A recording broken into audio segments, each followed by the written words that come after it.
শত্রু দেশের রকেট ঠেকাবে বাংলাদেশের 12 বছরের এই বালক। সপ্তম শ্রেণীর এই ছাত্রের আবিষ্কার দেশকে শত্রুর হাত থেকে রক্ষা করবে। এই বালক এমন এক প্রযুক্তি তৈরি করেছে যা দেশের আকাশসীমাকে রাখতে পারে সুরক্ষিত।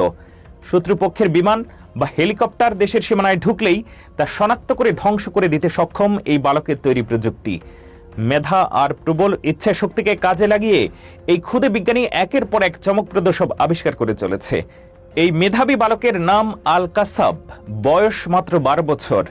মেহেরপুরের গাংনী উপজেলার সাহেবনগর বহুমুখী মাধ্যমিক বিদ্যালয়ের সপ্তম শ্রেণীর ছাত্র সে।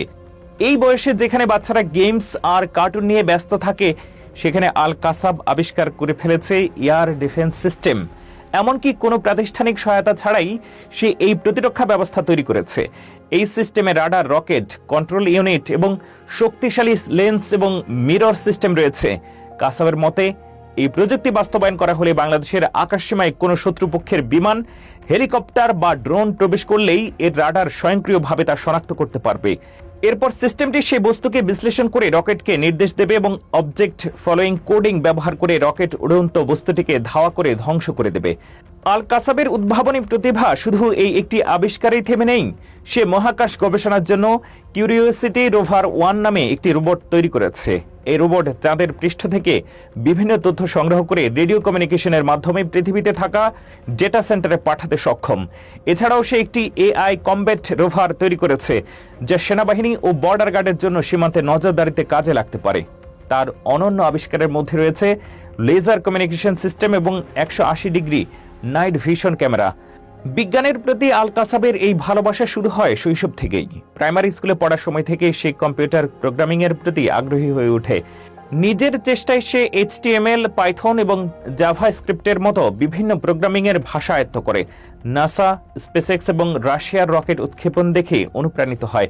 তখন থেকে তার মনে স্বপ্ন জাগে, একদিন সেও বাংলাদেশের জন্য এমন প্রযুক্তি তৈরি করবে যা দেশকে বিশ্বের বুকে শক্তিশালী হিসেবে পরিচয় করিয়ে দেবে। তার এই অসাধারণ প্রতিভার স্বীকৃতিও মিলেছে। কুষ্টিয়ার ইসলামী বিশ্ববিদ্যালয়ে আয়োজিত এক বিজ্ঞান মেলার প্রজেক্ট উপস্থাপন করে সে চ্যাম্পিয়ন হওয়ার গৌরব অর্জন করেছে। এছাড়া উপজেলা এবং জেলা পর্যায়েও সে একাধিকবার পুরস্কৃত হয়েছে। আল কাসাবের এই পথ চলায় সবচেয়ে বড় সমর্থক তার বাবা মোহাম্মদ মোসাদ্দেক হাসান এবং তার বিদ্যালয়। পরিবারের আর্থিক সীমাবদ্ধতা থাকা সত্ত্বেও তার বাবা সাধ্যমতো যন্ত্রাংশ কিনে দিয়ে ছেলের স্বপ্নকে এগিয়ে নিয়ে যাচ্ছেন। তবে বড় স্বপ্ন পূরণের জন্য আরও উন্নত যন্ত্রপাতির প্রয়োজন। আল কাসাবের একটি 3D প্রিন্টার এবং আরও শক্তিশালী কম্পিউটারের খুব দরকার, যা দিয়ে সে তার উদ্ভাবনগুলোকে আরও উন্নত করতে পারবে। তার স্বপ্ন, ভবিষ্যতে রকেট সায়েন্স নিয়ে বিদেশে উচ্চশিক্ষা গ্রহণ করে দেশে ফিরে এসে বাংলাদেশের প্রতিরক্ষা ও মহাকাশ গবেষণায় ভূমিকা রাখবে।